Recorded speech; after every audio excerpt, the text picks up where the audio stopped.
Magandang araw po. Ako po si Luisandra Tonet D. Sakliwan. Ang aralin po natin ngayon sa musika ay tempo.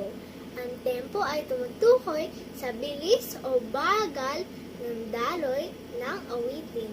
Ito ay maaaring mas mabagal, mabagal, mabilis, o mas mabilis. At ipapakita ko po sa inyo ngayon ang halimbawa nito. Mabilis, masaya o masiglang awit.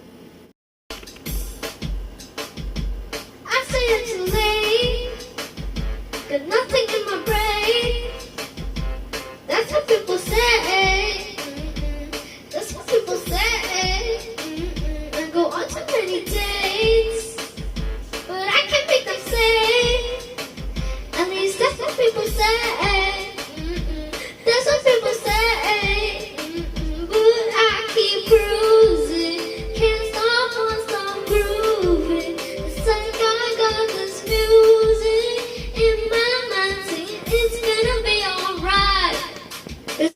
Mabagal, awiting malungkot o pampatulog.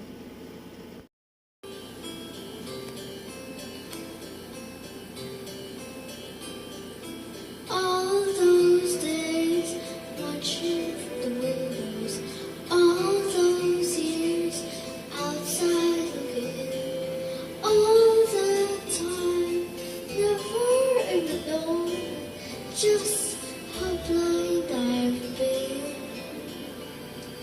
Now I'm here, blinking in the starlight.